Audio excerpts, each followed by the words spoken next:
ಬೆಳಕು ಬಂದಂಥ ದಿನ.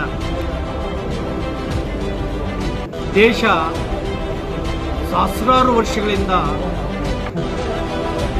ಮೂಢನಂಬಿಕೆ, ಕಂದಾಚಾರ, ಜಾತಿ, ಅಸ್ಪೃಶ್ಯತಾಚರಣೆ, ಮಹಿಳಾ ಅಸಮಾನತೆಯ ಕಂದಾಚಾರದ ಕತ್ತಲಲ್ಲಿ ಮುಳುಗೋಗಿತ್ತು.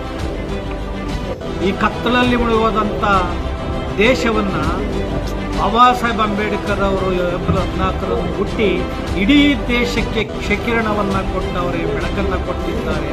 ಆದ್ದರಿಂದ ಈ ಬೆಳಕಿನ ದಿನ ಅಥವಾ ಜಾಗೃತಿಯ ದಿನ, ಈ ದಿನ ಬಾಬಾ ಸಾಹೇಬ್ ಅಂಬೇಡ್ಕರ್ ಅವರು ಭಾರತ ರತ್ನ ಬಾಬಾ ಸಾಹೇಬ್ ಅಂಬೇಡ್ಕರ್ ಅವರು ಹುಟ್ಟಿದ ದಿನ ಈ ದಿನ. ಮತ್ತು ಬಾಬು ಜಗಜೀವನ್ ರಾಮ್, ಹಸಿರು ಕ್ರಾಂತಿ ಹರಿಕಾರ ಬಾಬು ಜಗಜೀವನ್ ರಾಮ್, ಬಾಬಾ ಸಾಹೇಬ್ ಅಂಬೇಡ್ಕರ್ ಅವರು ವಿಶ್ವಜ್ಞಾನಿ, ಮಹಾಮಾನವತಾವಾದಿ,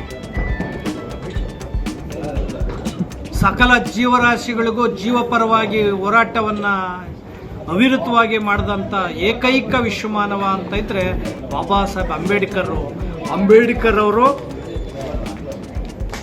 ಯಾರಿಗೂ ಸರಿಸಾಟಿಯಲ್ಲ. ಅಂಬೇಡ್ಕರ್ ಅವ್ರಿಗೆ ಅವರೇ ಸಾಟಿ. ಅಂಬೇಡ್ಕರನ್ನು ಯಾರಿಗೂ ಹೋಲಿಸೋಕ್ಕೆ ಸಾಧ್ಯ ಇಲ್ಲ. ಇಡೀ ಜಗತ್ತಲ್ಲಿ ಒಬ್ಬ ವಿಶ್ವಮಾನವ ಇದ್ದಾರೆ ಅಂತಂದರೆ ಬಾಬಾ ಸಾಹೇಬ್ ಅಂಬೇಡ್ಕರ್. ಬಾಬಾ ಸಾಹೇಬ್ ಅಂಬೇಡ್ಕರ್ ಇರ್ತಕ್ಕಂಥ ಬ್ರಿಟನ್ ರಾಜನಿಂದ ಹಿಡಿದು ಮಹಾಪಂಡಿತ ಸ್ಮಿತ್ತಿಂದ ಹಿಡಿದು ಅನೇಕ ಜ್ಞಾನಿಗಳು ಬಾಬಾ ಸಾಹೇಬ್ ಅಂಬೇಡ್ಕರ್ ಅವರನ್ನು ಬಾಯಿ ತುಂಬ ಅವರ ವಿಶ್ವಜ್ಞಾನವನ್ನು, ಅವರ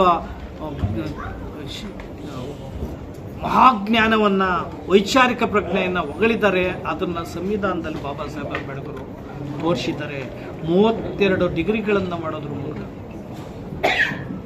50,000 ಪುಸ್ತಕಗಳನ್ನು ಅಧ್ಯಯನ ಮಾಡೋದ್ರ ಮೂಲಕ ಇಡೀ ಮಹಿಳೆಯರನ್ನ ವಿಮೋಚನೆ, ಪರಿಶಿಷ್ಟ ಜಾತಿ ಅಸ್ಪೃಶ್ಯರ ವಿಮೋಚನೆ, ಮತ್ತೆ ದೇಶದಲ್ಲಿ ವರ್ಗ ಜಾತಿ ವೈರುಧ್ಯಗಳನ್ನು ನಿಷೇಧ ಮಾಡೋದ್ರ ಮೂಲಕ ಬಾಲಕಾರ್ಮಿಕ ಪದ್ಧತಿ ನಿಷೇಧ, ಜೀತ ಪದ್ಧತಿ ನಿಷೇಧ, ದೇವದಾಸಿ ಪದ್ಧತಿ ನಿಷೇಧ, ಅನೇಕ ಮಾನವ ವಿರೋಧಿ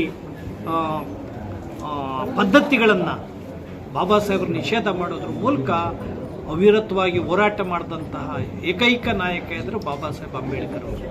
ಹಾಗೆ ಬಾಬು ಜಗಜೀವನ್ ರಾಮ್ರವರು ಹಸಿರು ಕ್ರಾಂತಿ ಹರಿಕಾರರು. ಅವರು ಕೃಷಿ ಸಚಿವರಾಗಿದ್ದಾಗ ತೀರ ಬರಗಾಲ ಸಂದರ್ಭ, ಕೃಷಿಯನ್ನು ಆಧುನೀಕರಣ ಮಾಡಿ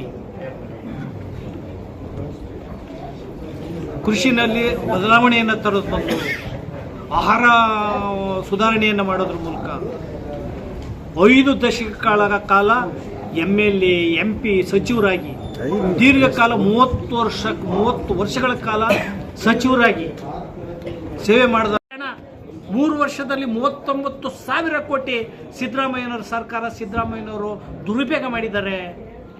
ಅಂತ್ಯ ಯೋಜನೆಗಳು ಬಳಸಿದ್ದಾರೆ. ಅದರ ಬಗ್ಗೆ ಒಂದು ಹೇಳಿಕೆ ಕೂಡ ನೀವು ಕೊಟ್ಟಿಲ್ಲ. ಯಾಕೆ? ನಿಮ್ಮ ಅತಿ ಸ್ವಾರ್ಥ. ಈ ಜಾತಿನ ಯಾಕೆ ಶಮನ ಮಾಡಿ ಒಂದು ಮಾಡೋಕ್ಕೆ ಪ್ರಯತ್ನ ಪಡ್ತಾ ಇಲ್ಲ. ಎಲ್ಲರೂ ಬಡದಾಡಕ್ಕೆ ಯಾಕೆ ಬಿಟ್ಟಿದ್ದೀರಿ? ಸಿದ್ದರಾಮಯ್ಯನವ್ರ ಜೊತೆಗೆ ಕೈ ಜೋಡಿಸಿದ್ರಿ. ಸಿದ್ದರಾಮಯ್ಯನವರು ನಂಬರ್ 1 ದಲಿತ ವಿರೋಧಿ, ಸಿದ್ದರಾಮಯ್ಯನವರು ನಂಬರ್ 1 ವಲೆಮಾದಿಗರ ವಿರೋಧಿ, ಸಿದ್ದರಾಮಯ್ಯನವರು ನಂಬರ್ 1 ಹಿಂದುಳಿದ ಅಲ್ಪಸಂಖ್ಯಾತರ ವಿರೋಧಿ. ಕಾಂತರಾಜ್ ವರದಿ ಕೂಡ ಜಾರಿ ಮಾಡಲಿಲ್ಲ. ಸಿದ್ದರಾಮಯ್ಯನವರು ಅವರ ಸಮಾಜದ ಕುಟುಂಬ ಸಂಬಂಧಿತ ಸಹೋದರ ಜಾತಿಯೂ ಕೂಡ ಏನೂ ಮಾಡಲಿಲ್ಲ. ವಲೆಮಾದಿಗ ಸಮಾಜ ಕೂಡ ಏನು ಮಾಡಲಿಲ್ಲ. 19 ಬಜೆಟ್ ಮಂಡಿಸಿದ್ದೀನಿ ಅಂತಾರೆ. ದೇವರಾಜಸ್ಕಿನ ಹೆಚ್ಚು ಮುಖ್ಯಮಂತ್ರಿ ಮಾಡಿದ್ದೀನಿ, ದಾಖಲಾರ್ಹ ಮುಖ್ಯಮಂತ್ರಿ ಅಂತಾರೆ. ನೀವು ಇದು ಕೂಡ ದಾಖಲೆನೇ. ನಮಗೆ ಮಾಡಿರುವಂಥ ಸಾಮಾಜಿಕ ನ್ಯಾಯಕ್ಕೆ ಮಾಡಿರುವಂಥ ಅನ್ಯಾಯ. ನಂಬರ್ 1 ದಾಖಲಾರ್ಹ ಸಿದ್ದರಾಮಯ್ಯನವರು, ನಂಬರ್ 1 ದಲಿತ ವಿರೋಧಿ. ಸಿದ್ದರಾಮಯ್ಯನವರು ಇರೋವರೆಗೂ ಕೂಡ ಒಳ ಮೀಸಲಾತಿ ವರ್ಗೀಕರಣ ಆಗಲ್ಲ. ಏನಾದರೂ ಮಾಡಿದರೂ ಕೂಡ ಅದು ಕೋಟೆ ತಗಲಿಕ್ಕಂಥದ್ದು ಅನ್ನೋ ಮಾತನ್ನು ಹೇಳೋದ್ರ ಮೂಲಕ ಒಳ ಮೀಸಲಾತಿ ಒಂದು ಜಾತಿಗೆ ಸಂಬಂಧಪಟ್ಟಿತ್ತಲ್ಲ. ಇನ್ನು 41 ಜಾತಿಗಳಲ್ಲಿ 101 ಜಾತಿಗಳಲ್ಲಿ 41 ಜಾತಿಗಳಲ್ಲಿ ಒಂದು ಗ್ರಾಮ ಪಂಚಾಯಿತಿ ಕೂಡ ಸದಸ್ಯರು ಕೂಡ ಇಲ್ಲ. ಇನ್ನು 12 ಜಾತಿಗಳು ಸರ್ಕಾರದ ಯಾವುದೇ ಸೌಲಭ್ಯಕ್ಕೆ ಸ್ವತಂತ್ರ ಬಂದಾಗಿಂದ ಅರ್ಜಿ ಹಾಕ್ತಂಥ ಜಾತಿ ಇದ್ದಾವೆ ಇಲ್ಲಿ. ಅವರಿಗೆ ಒಳ ಮೀಸಲಾತಿ ವರ್ಗೀಕರಣ ಆದರೆ ಅವ್ರಿಗೆ ಶಿಕ್ಷಣ ಸಿಗ್ತದೆ, ಉದ್ಯೋಗ ಸಿಗ್ತದೆ ಅಂತ ನಾವು ಬೆಂಬಲಿಸ್ತೇವೇನ ಒಂದು ಜಾತಿ ಪರವಾಗಲ್ಲ ಅನ್ನೋದನ್ನು ತಿಳ್ಕೊಳ್ಳೋದ್ರ ಜೊತೆಗೆ ಡಿ.ಕೆ. ಶಿವಕುಮಾರ್ ಅಂತವರು ಮೇಲ್ಜಾತಿಯ ಮಂತ್ರಿಗಳು ಶಾಸಕರು ಸಂಬಂಧ ಇಲ್ದಂಗೆ ಇದ್ದಿರಲ್ಲ. ಯಾವ ನ್ಯಾಯ ರೀ? ನಾವೆಲ್ಲ ಓಟ್ ಹಾಕಿಲ್ವಾ? ಮಾದಿರು ಓಟ್ ಹಾಕಿಲ್ವಾ? ಒಲೆಯರು ಓಟ್ ಹಾಕಿಲ್ವಾ? ನೂರೊಂದು ಜಾತಿ ಹಿಂಗೆ ಓಟ್ ಹಾಕಿಲ್ವಾ?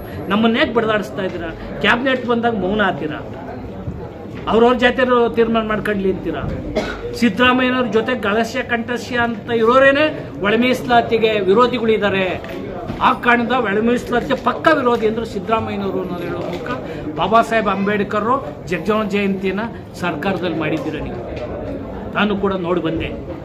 ನಿಮಗೆ ಜಗಜೀವನ್ ರಾಮ್ ಜಯಂತಿ ಮಾಡೋಕ್ಕೂ ನೈತಿಕ ಹಕ್ಕಿಲ್ಲ. ಅಂಬೇಡ್ಕರ್ ಅವರೇ ಯಾರು ಚಳವಳಿಗಾರಿದ್ದಾರೆ? ಯಾರು ಗೊಡ್ಡಸ್ಗಳಿಗೆ, ಯಾರು ನೀನು ಗೋಪುರ ಹಾಕೋರಿಗೆ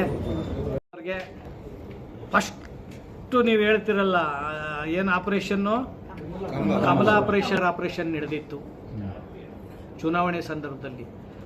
ಬಾಬಾ ಸಾಹೇಬ್ ಅಂಬೇಡ್ಕರ್ ಕಣದಲ್ಲಿ, ಚುನಾವಣಾ ಕಣದಲ್ಲಿ ಎಂಡ